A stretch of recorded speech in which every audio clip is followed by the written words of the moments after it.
Subscribe பண்ணியாச்சா? Hi friends, இன்றைக்கி நம்ம ஒரு சூப்பரான சௌச்சௌ பொரியல் தான் பார்க்க போகிறோம். வாங்க. ஃபஸ்ட்டு அடுப்பில் வந்து பேன் வச்சுட்டு எண்ணெய் ஆட் பண்ணிக்கோங்க.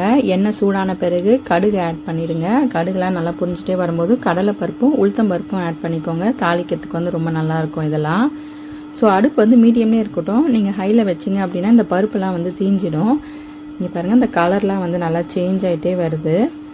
ஸோ இது வந்து கொஞ்சம் நல்லா நம்ம சார்ட் பண்ண பிறகு தான் வந்துட்டு நம்ம காயெல்லாம் வந்து சேர்க்கணுங்க. இப்போ வந்து நான் சௌச்சௌ வந்து 300 கிராம் அளவுக்கு எடுத்துருக்கேங்க. அது தோல்லாம் நீக்கிட்டு நடுவில் இருக்க அந்த ஒயிட்லாம் எடுத்துகிட்டு இந்த மாதிரி குட்டியாக கட் பண்ணி வாஷ் பண்ணிவிட்டு ஆட் பண்ணியிருக்கேங்க. கருவேப்பிலை கொஞ்சமாக ஆட் பண்ணிக்கோங்க. ஸோ அதையுமே வந்து நல்லா வதக்கி விட்டே வாங்க. அடுப்பு மீடியம்லேயே இருக்கட்டும், ஹையில் வைக்காதீங்க, அப்புறம் உள்ளே வேகாது. ஸோ நல்லா கலந்து விட்டுட்டே வாங்க. இது வந்து பார்த்திங்கன்னா தண்ணி காய்ங்க. உங்களுக்கு வந்து மீடியமாக தண்ணி ஊற்றினாலே போதும். உப்பு வந்து தேவையான அளவுக்கு ஆட் பண்ணுங்கள். ஓகேங்க, இது ரொம்ப சூப்பராக இருக்கும் இந்த பொரியல்.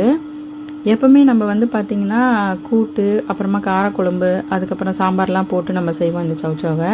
ஸோ பொரியல் வந்து இந்த மாதிரி பண்ணி பாருங்கள், ரொம்ப நல்லாயிருக்கும். ஓகே, தண்ணி வந்து பார்த்திங்கன்னா நான் மீடியமாக தான் ஊற்றுறேன், அதிகமாக ஊற்றலை. ஸோ நல்லா வந்து கலந்து விட்டுட்டு அடுப்பு மீடியம்லேயே இருக்கட்டும், நல்லா வெந்துடும்.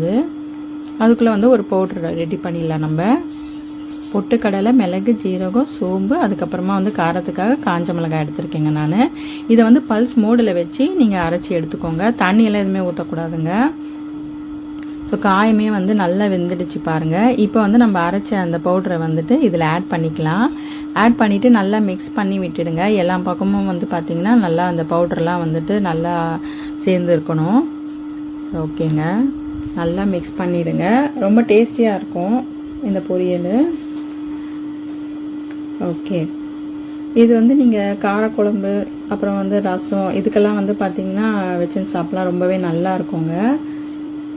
இப்போ வந்து உப்பு கொஞ்சம் தேவைப்படுது, ஸோ நான் ஆட் பண்ணுறேன். அதுவுமே வந்து நல்லா கலந்து விட்டுக்கோங்க.